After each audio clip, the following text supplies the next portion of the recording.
बहुत हुआ सम्मान बेटा, बहुत हुआ सम्मान, बहुत हुआ सम्मान। नमस्कार दोस्तों, ये नया भारत है। नए भारत में सब कुछ नया होने वाला है। आपने ऐसा पहले कभी नहीं सुना होगा, वो सब नए भारत में होने वाला है। संबित पात्रा रोज समझाते हैं, लोग समझ नहीं रहे। शाहनवाज हुसैन रोज समझाते हैं, लोग समझ नहीं रहे। प्रकाश जावड़ेकर साहब रोज समझाते हैं, लेकिन लोग समझ नहीं रहे हैं। क्या नहीं समझ रहे हैं? यही बात कि मोदी जी ही देश हैं। जी हाँ,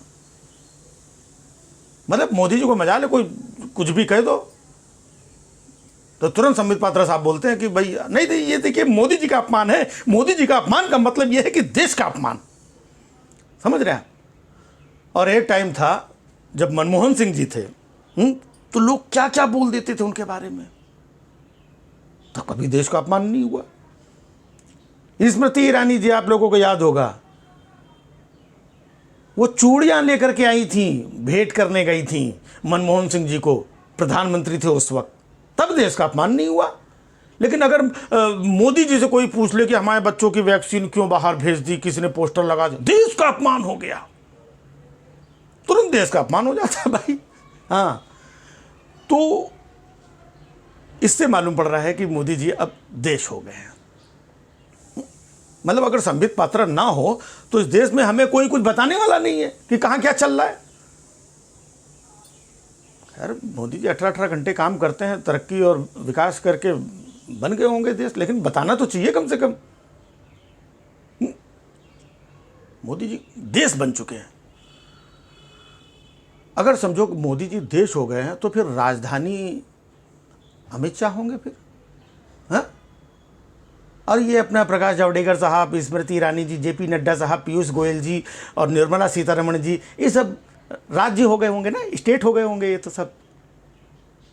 और ये दो लोग, संबित पात्रा और गौरव भाटिया, अंडमान निकोबार द्वीप समूह। भाई, जब मानना है तो पूरा मानो। अगर यही सब कुछ चलता रहा तो जब हम लोग विदेश जाते हैं तो विदेश में अक्सर लोग पूछते हैं कि you are from which country, तब हम लोग क्या थे, I am from in no I am from Modi. वाह, you are from Modi, that सबका साथ सबका विकास, या दैट 56 इंच का सीना, या दैट्स ग्रेट कूल प्लेस, या मतलब ये हो जाएगा मामला। मतलब आज की डेट में कुछ भी जरा सा पूछ लो कि पेट्रोल का भाव क्यों बढ़ गया, अरे मोदी जी का अपमान, देश का अपमान हो गया। कोई पूछ ले कि भाई ऑक्सीजन लोगों को टाइम से क्यों नहीं मिली, देश का अपमान हो गया। वैक्सीन बाहर भेज दी, यहां पर लोगों को मिल नहीं पा रही है, देश का अपमान हो गया। गंगा नदी में इतनी सारी लाशें तैर रही हैं, देश का अपमान हो गया।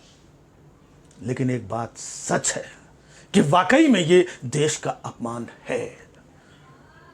गंगा में यदि लाशें तैर रही है, देश का अपमान है। हमारे देश में लोगों को टाइम से ऑक्सीजन नहीं मिली, यह वाकई में देश का अपमान है। हमारे यहां लोगों को वैक्सीन नहीं मिल रही, यह देश का अपमान है। लेकिन भाइयों बहनों, ये नहीं समझ में आ रहा है कि देश का अपमान कर कौन रहा है।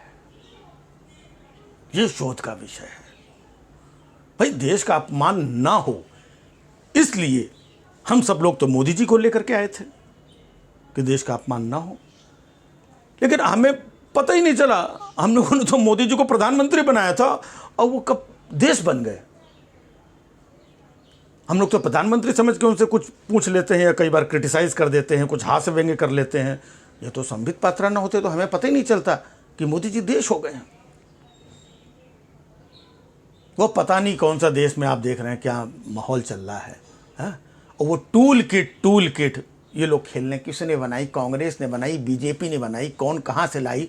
आम जनता को क्या मालूम है टूल किट क्या है? जनता को क्यों फंसाया टूल किट?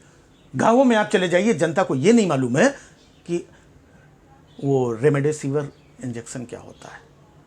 जनता को ये नहीं मालूम है कि ऑक्सीजन कॉन्स्ट्रक्टर क्या होता है।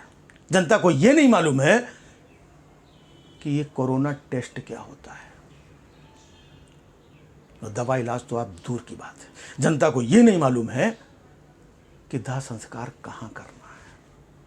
और उस जनता को आप लोग ये टूल किट, सब लोग मिल करके कांग्रेस, बीजेपी और ये सब आपस में राजनीति खेल के जनता को बेवकूफ़ बना रहे। जहाँ जनता इस लेवल में फंसी हुई कि जनता के पास ना दवा है, ना इलाज है, ना टेस्ट है, लोग ना दाह संस्कार है।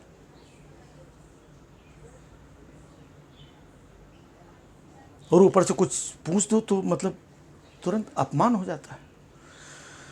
क्या कहें, किससे कहें, कहें तो क्या कहें। वाह मोदी जी वाह, वाह मोदी जी वाह।